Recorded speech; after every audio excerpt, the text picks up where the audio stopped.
दोस्तों just imagine ऐसे AI robots जो खुद को म्यूटेट करके इंसानों का रूप ले लेते थे, पर एंड में हम इंसानों को ये एक्सपेरिमेंट इतना भारी पड़ जाएगा ये किसी ने भी नहीं सोचा था। कहानी की शुरुआत 2080 से होती है, जहां पूरे अर्थ पर एनईपी नाम की एक ऑर्गेनाइजेशन राज करती थी। दरअसल अर्थ पर रिसोर्सेस काफी ज्यादा कम हो गए थे, इसीलिए एनईपी ऑर्गेनाइजेशन के लोग ब्रह्मांड में घूमकर अलग अलग प्लैनेट की खोज करने लगे थे। तभी उन्हें सीरीज B6 नाम का एक प्लैनेट मिलता है। उस प्लैनेट के ऊपर तो बेरिलियम जैसे अनोखे धातु थे, जिनका यूज हम इंसान एनर्जी जनरेशन के लिए कर सकते हैं। इसीलिए एनईपी वाले जल्द से जल्द B6 प्लैनेट पर अपने बंकर्स बना लेते हैं, जिससे कि वो जल्द से जल्द बेरिलियम धातु की माइनिंग कर सकें। इन्हीं सारी चीजों की वजह से और भी बहुत सारे लोग B6 प्लैनेट पर आकर रहने लगे थे, लेकिन यहाँ एनईपी वालों को बिल्कुल पता नहीं था कि बेरिलियम रेडियो एक्टिव एलिमेंट है। इसीलिए माइनिंग के कारण पूरे प्लैनेट पर रेडिएशन फैल चुका था। पूरा प्लैनेट धीरे धीरे तबाह होने लगता है। अब इस बात से कुछ लोग एनईपी ऑर्गेनाइजेशन के अगेंस्ट खड़े हो गए थे। वो सारे वैज्ञानिक होते हैं जिन्हें की अलायंस ग्रुप कहा जाता था। अलायंस और एनईपी वालों के बीच एक घमासान लड़ाई भी चालू हो जाती है और अब एक दूसरे पर न्यूक्लियर बॉम्ब यूज करने की वजह से बचे खुचे प्लैनेट की भी धज्जियां उड़ जाती हैं। जो भी लोग अभी तक जिंदा थे वो प्लैनेट की जमीन के अंदर बंकर्स बनाकर रहने लग जाते हैं। अर्थ पर भी इसी तरीके के दंगे चालू हो गए थे। इसीलिए अलायंस ग्रुप के लोग जो साइंटिस्ट थे, उन्होंने कई महीनों की मेहनत के बाद एक ऐसा एआई रोबोट तैयार किया जो खुद को अलग अलग लेवल्स में म्यूटेट कर सकता था। ये एआई रोबोट इंसानों के रूप में कन्वर्ट होकर उन्हें मारने की कैपेबिलिटी रखता है।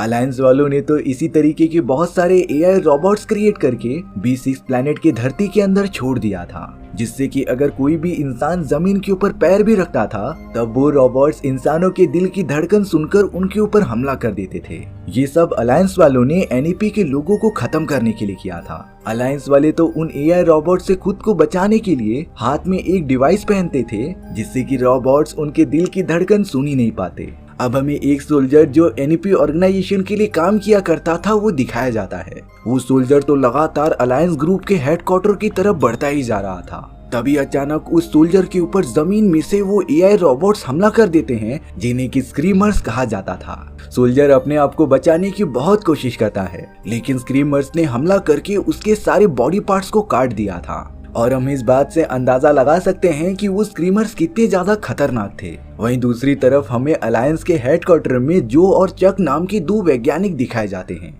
उन्हें एनईपी के लीडर से एक मैसेज आया था, जिसे पढ़ने के बाद ये पता चलता है कि एनईपी वाले अलायंस के साथ जुड़ना चाहते हैं, यानी कि अब उनके बीच कोई भी लड़ाई नहीं होगी। जो और चक तो इस बात से खुश हो जाते हैं क्योंकि प्लैनेट पर वैसे ही बहुत ही कम लोग बचे हुए थे और अगर उनका झगड़ा एनईपी वालों के साथ खत्म हो जाए तब अलायंस ग्रुप के सारे लोग अर्थ पर वापस जा सकते थे। इसीलिए अब वो इन सारी बातों को समझने के बाद डॉक्टर ग्रीन को कॉल कर देते हैं, जो अर्थ पर मौजूद थे। डॉक्टर ग्रीन अलायंस ग्रुप के लीडर थे, जो सभी को बता रहे थे कि एनईपी वालों को एक दूसरा प्लैनेट मिल चुका है, जहां पर उन्हें काफी संख्या में रिसोर्सेज भी मिले हैं। इसीलिए एनईपी वाले हमसे झगड़ा करने के बजाय दूसरे प्लैनेट पर शिफ्ट हो रहे हैं और ये शुरुआत हो सकती है अलायंस और एनईपी वालों के बीच एक संबंध की।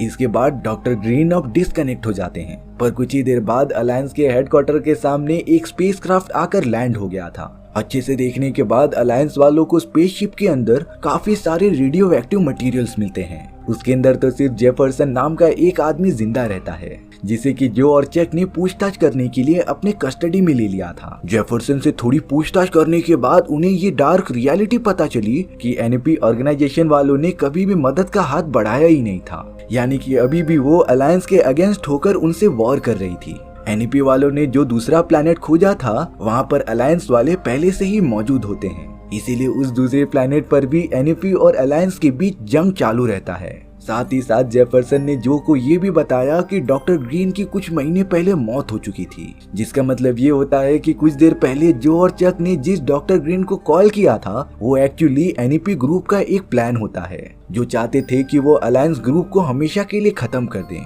एनईपी वालों का ये प्लान था कि वो 6B प्लैनेट को पूरा डिस्ट्रॉय कर देंगे। इसीलिए जो ने डिसाइड किया कि वो कैसे भी करके सारे अलायंस वालों को अर्थ पर सही सलामत लेकर चले जाएगा। जो तो अब जेफरसन को लेकर पास ही वाले एनईपी के हेडक्वार्टर के पास चला गया था पर उन्हें सामना करना होगा जमीन के अंदर मौजूद वो सारे एआई रोबोट्स जो इंसानों के मूवमेंट को महसूस करके उनके ऊपर हमला करते थे। ये एआई रोबोट्स तो समय के साथ साथ काफी ज्यादा डेवलप हो चुके थे, पर जो और जेफरसन के पास तो वो डिवाइस होता है जिससे कि वो रोबोट्स उन्हें डिटेक्ट नहीं कर सकते, जो देखता है कि प्लेनेट का पूरा वातावरण एकदम से चेंज हो चुका है। सारी जगहों पर टेम्परेचर कम होने की वजह से वहाँ पर बर्फ गिरना स्टार्ट हो गई थी। अब जैसे ही वो दोनों अपना सफर तय करते हुए आगे बढ़ते हैं, तभी उन्हें 10 साल का एक बच्चा दिखाई दिया था, जो बहुत ही ज्यादा सोच में पड़ जाता है कि आखिर ये बच्चा सरवाइव कैसे कर रहा है, क्योंकि बिना डिवाइस के इस तरीके से जमीन पर घूमना खतरे से खाली नहीं था। इसीलिए अब जो और जेफरसन उस बच्चे को लेकर एक सेफ जगह पर आ जाते हैं। उन तीनों ने एक रात वहीं पर गुजारने का डिसाइड किया। जेफरसन तो अपने एडवांस गॉगल और हेडफोन लगाकर लड़कियों की अच्छी अच्छी फिल्में देखने लगा था। जेफरसन को इसमें काफी ज्यादा मजा आ रहा होता है, पर तभी अचानक जेफरसन के ऊपर स्क्रीमर ने जमीन के अंदर से हमला कर दिया था। अच्छी बात यह होती है कि जो ने अपनी गन से सही टाइम पर उस एआई रोबोट को डिस्ट्रॉय कर दिया। जो तो जेफरसन पर बहुत ही ज्यादा गुस्सा कर रहा था, क्योंकि उसे मुसीबतों के लिए हमेशा चौकन्ना रहना चाहिए। पर यहाँ जो को एक बात नहीं समझ में आती, क्योंकि जेफरसन के हाथ में वो डिवाइस मौजूद थी जिससे कि स्क्रीमर्स देख नहीं सकते, पर फिर भी इस स्क्रीमर ने जेफरसन पर हमला कर दिया था। इसीलिए अब जो उस डिस्ट्रॉय हुए एआई रोबोट के बॉडी के अंदर चेक करने लगता है,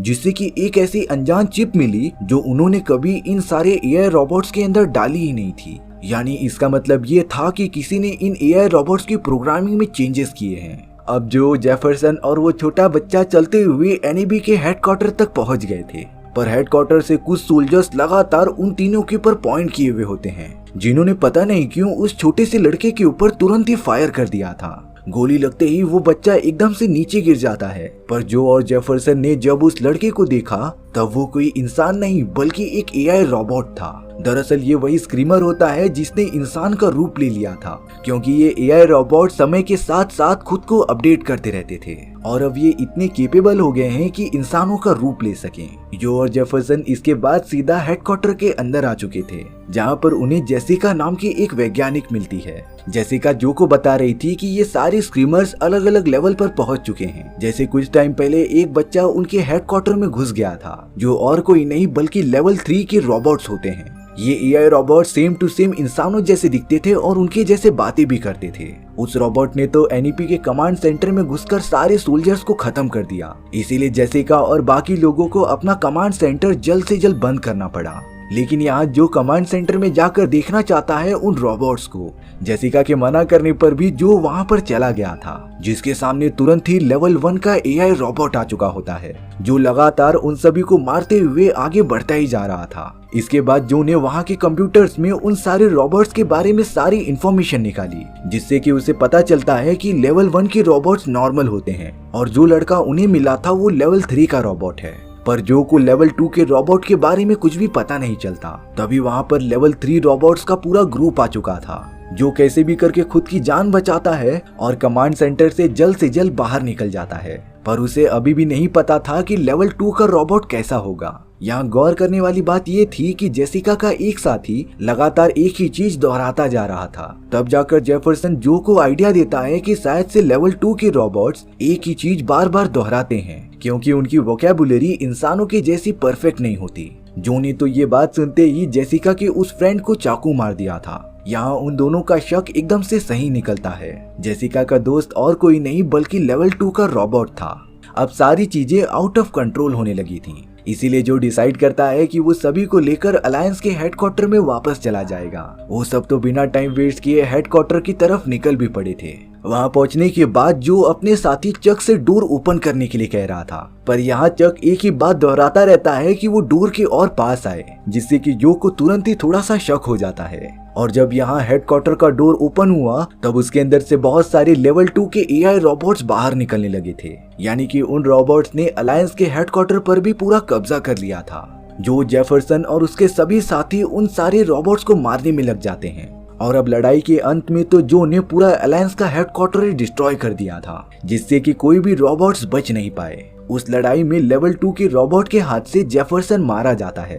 हालांकि जो ने जेफरसन को बचाने की बहुत ज्यादा कोशिश की, पर वो इसमें नाकामयाब रहा और अब तो सिर्फ जेफरसन और जेसिका बची हुई होती है। जो ये कंफर्म करना चाहता था कि जेसिका भी रोबोट है कि नहीं, इसीलिए जो ने जेसिका के हाथ पर एक छोटा सा कट लगा दिया था। जेसिका के हाथ से तो खून निकलने लगा था, जिससे जो समझ जाता है कि जेसिका एक इंसान है। इसके बाद वो दोनों स्पेसक्राफ्ट की तरफ निकल पड़े थे, जो उन्हें अर्थ की तरफ लेकर जाएगा। स्पेसशिप के पास पहुंचने के बाद जो को अपना एक बहुत ही पुराना दोस्त मिला था, जो कि अब लेवल 2 के रोबोट में कन्वर्ट हो चुका होता है। पर यहाँ जो को ना चाहते हुए भी अपने दोस्त को मारना पड़ा। जो तुरंत जेसिका के साथ स्पेसशिप के पास आ जाता है, लेकिन उसी वक्त वहाँ पर एक और जेसिका आ गई थी। दरअसल जो पहली जेसिका थी वो एक एआई रोबोट होती है। ये लेवल 4 के एआई रोबोट थे, जिनके बॉडी में से इंसानों की तरह ही ब्लड निकलता था। जो तो लगातार रोबोटिक जेसिका से फाइट करने लगा था। उस रोबोटिक जेसिका ने असली वाली जेसिका को काफी ज्यादा घायल कर दिया होता है। पर यहाँ जो ने बड़ी चालाकी से स्पेसशिप का इंजन चालू कर दिया था, जिससे कि रोबोटिक जेसिका जलकर पूरी राख हो जाती है।